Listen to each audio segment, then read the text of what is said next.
There is a weapon so powerful it can intimidate an entire region. That weapon is the USS Dwight D. Eisenhower.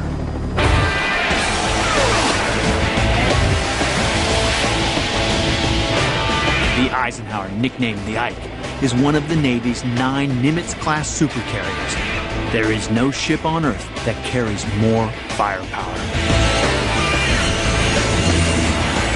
It commands the seas and the skies, transporting 2 squadrons of strike fighters around the globe. After a recent $1.5 billion overhaul, the aircraft carrier bristles with new technology. Our mere presence in a region can induce calm and potentially diffuse the situation in a wide variety of weaponry available to provide a wide variety of effects. Massive just seems like too small a word to describe the 4.5 acres of U.S. sovereign territory that moves across the world. From end to end, the Eisenhower is as long as the Empire State Building is tall.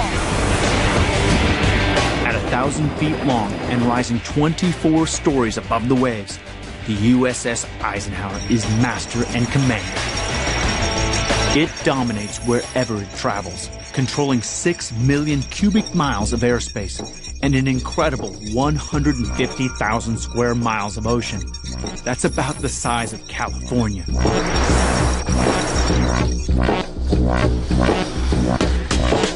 This formidable ship has long sea legs too. Because it's nuclear powered, the Eisenhower can stay at sea for years at a time. With its nuclear reactor and a top speed of 30 knots, the Eisenhower has nearly unlimited endurance and the speed to get to any hot spot in the world and make its presence felt. During its recent refit, the Ike was given 2 new nuclear reactor cores pumping out a massive 280,000 horsepower. And it can still go for 25 years without refueling. That means nowhere is beyond its reach. The USS Eisenhower commands the world's oceans. The only problem with being the biggest thing in the ocean is that you are a gigantic and very visible target. As the British discovered during the Falklands War, the greatest threat to a ship is a missile attack. They lost 2 ships to the deadly Exocet missile. If an Exocet hits a carrier, it's game over. But the Eisenhower doesn't need to worry. The Ike is equipped with a missile system so smart it controls not only its own missiles, but the entire strike groups as well. It's called the Ship Self-Defense System, or SSDS for short. Combat Systems Officer Brian Julian is in charge of the Ike's defenses. In a nutshell, what it's done is integrated all of our sensors and our fire control weapons. In other words, all of the ships work together as a team to tackle any threat. Once it gets into killing range, the SSDS chooses the best placed launcher from the entire fleet and lets it rip. So basically everything's interconnected. Weapon systems, radars, everything works together. You've got to be ready all the time for the unexpected. And so all systems ready all the time is our credo. To ensure they're prepared for anything, the crew drills constantly. All hands man your battle stations. That's general quarters. It's where the crew is brought to a full state of readiness. No one has an idea what the threat is. It could be anything from a fire to an incoming missile. Here's what happens when an incoming missile is spotted. The ship's self-defense system triggers the first line of defense, the new, improved Sea Sparrow missile.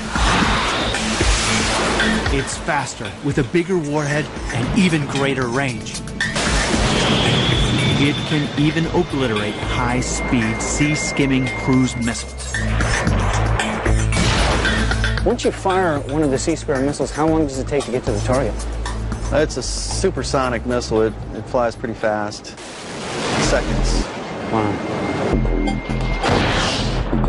The Sea Sparrow is steered to the target by its own shipboard radar called the Director. How far can this see and hear, basically? About 50 nautical miles. Wow. When the missile is launched, it tunes into this beam and rides it out to the target.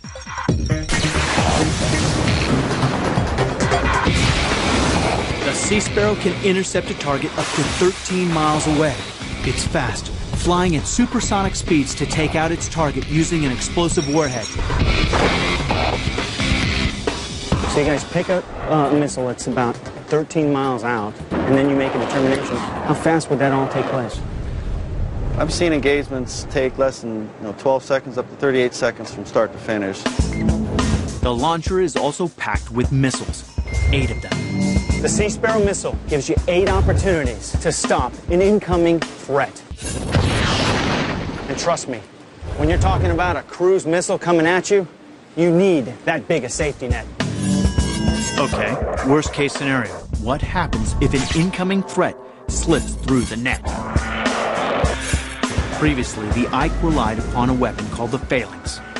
The phalanx shoots a wall of tungsten bullets at its target, but it only takes out missiles once they're right near the ship. And that's a terrifying thought with an Exocet missile coming right at you.